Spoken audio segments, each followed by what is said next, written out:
Happy Wednesday. I am at work right now, but so excited for today's guest. Women Crush Wednesday. Teni Panosian is a badass businesswoman, fashion, beauty blogger. She's somebody that I've known since college, and her career is really cool. She's done a lot with her respective industry, and I can't wait to chat with her. So she's going to jump on right now. Her name is Erin. And I've been a big fan of hers. I've known her for many years, and she's done such a great job creating her brand. There she is. Teni, hi. How you doing? Babe, it's so... I know. For everybody tuning in, first and foremost, dear friend Teni Panosian, founder of Monday Born Beauty. Lots to get into. I have known you. And by the way, for peeps tuning in, I can confirm Teni has always been this beautiful and this nice. You're so since nice. College. Thank you. You were like gorgeous cheerleader and just like the sweetest person ever. So, you haven't really changed much. You still are gorgeous and so sweet. How are you doing? I'm good. Can't complain. Been through a lot the last couple of years, but things are okay. We're happy to say. How about you? It was an interesting time for you to launch Monday Born. For people tuning in that may not know, can you tell us what your beauty line, your product line is all about? Sure.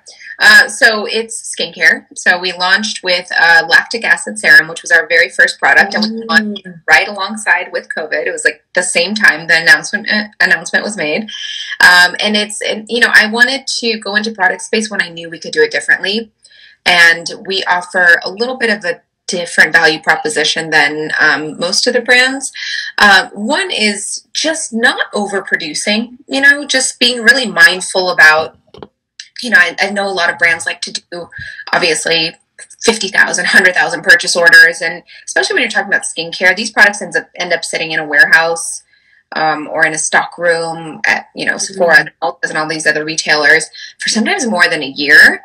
And I've even received DMs from people saying that I've had brands send me expired product, which is not, acceptable, especially when you're talking about skincare. So we developed a sort of a different model that's been done in like sneaker culture and the drop model, where people, it's like almost like a pre-order where you sign up, like you tell us that you want this product. And once we get closer to the end of the drop is when we start to make an estimate of how many products we're looking at. Like what batch of orders do we have in this drop?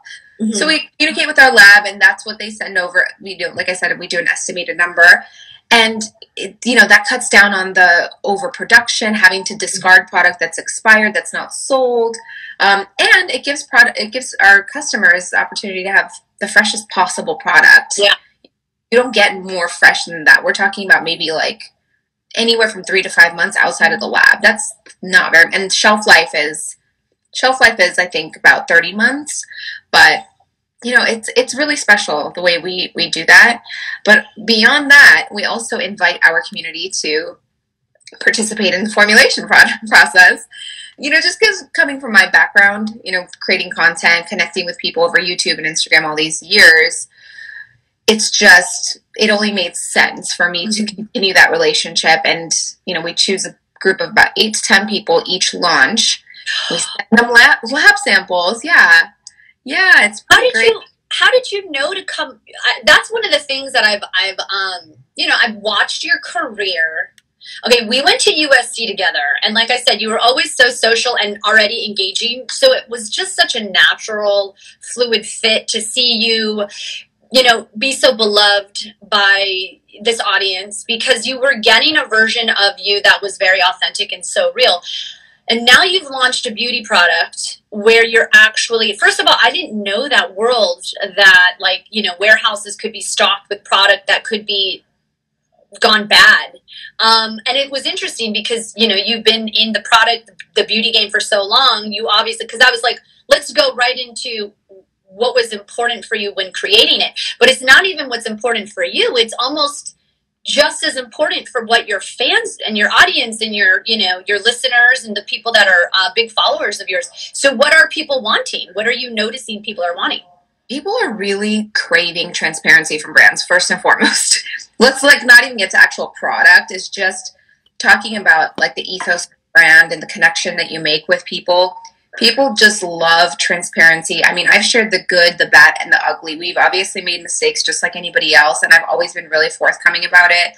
Been like, look, this is just like one of our growing pains. This is what we did, and this is what I learned from it. Instead of just trying to like do damage control behind closed doors and just come out with like a story or whatever. We're just really about being open and honest with people, and that's what I believe really builds that trust and that credibility with a community, with customers. And then beyond that, I mean, having stellar product, that's not even a question. Like that was like, we're not even talking about that. That's 100% we're doing that. Let's talk about how we can connect better with people and hear them better. I'll tell you one thing, for example, is, you know, like I said, we shared lab samples with a small group during each launch. When we were launching Source, which is our essence, one of our girls who was participating in the testing, she said, I'm breaking out. Like, I'm getting a bunch of whiteheads, and like, it's just, I love the way the product makes my skin feel a few days later, but initially I'm getting this breakdown. I said, we can't have that.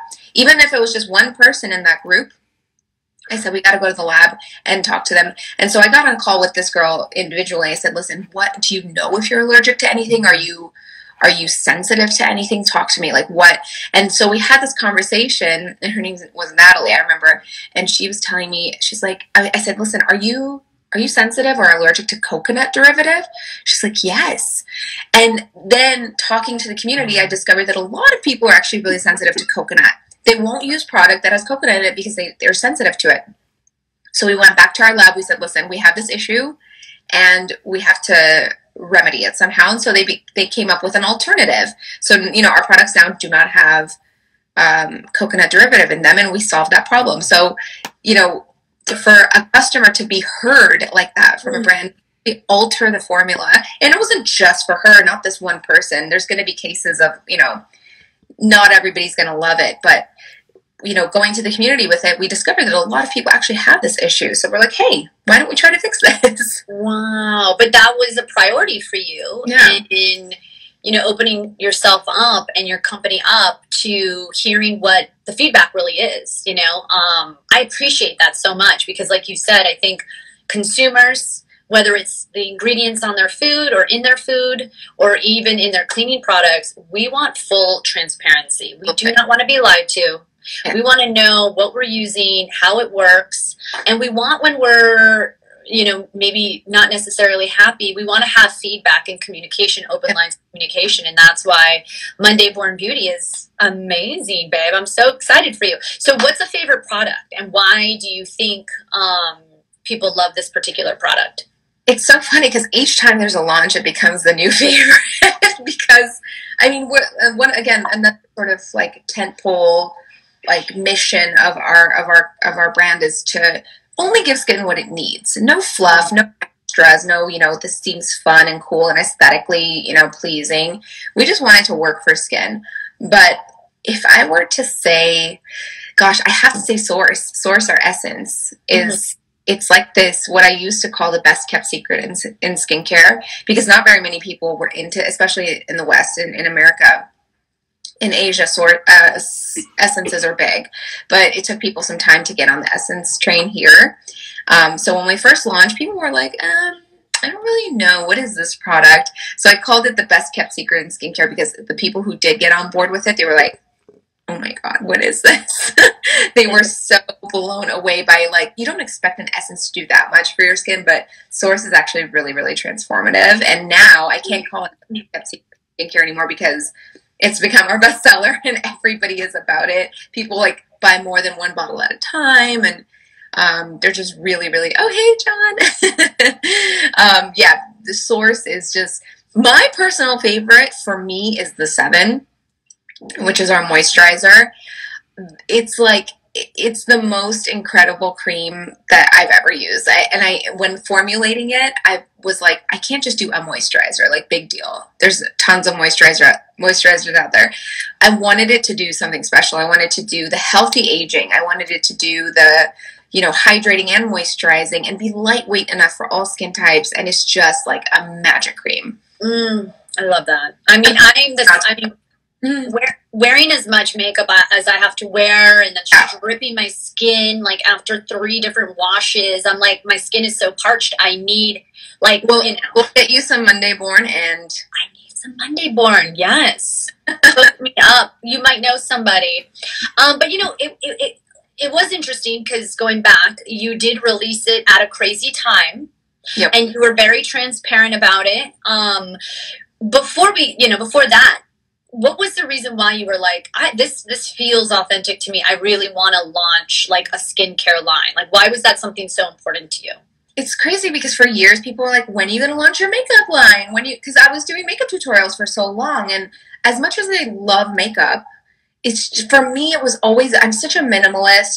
5-6 days a week, I have no makeup on, just my SPF and my skincare. Yeah. And I just think being makeup optional is so important to me. Obviously, makeup is so fun. And if someone prefers to wear a full beat Sunday to Sunday, that's all that's everybody's preference. But to have the option of having such good skin that you can leave the house without any makeup, that was always my priority. So that's what I wanted to bring to people, is this confidence, this option, this, obviously, again, we're aging too, as we want to age as healthily as possible, and do things that cause premature aging and all of that. So it was a no-brainer for me that I would do skin. Yeah, that's an interesting perspective. I'm sure your audience, your fans are like, no, not the makeup, she's going with the skincare, but having good skin is the baseline for any good canvas that's about to get some good makeup on it.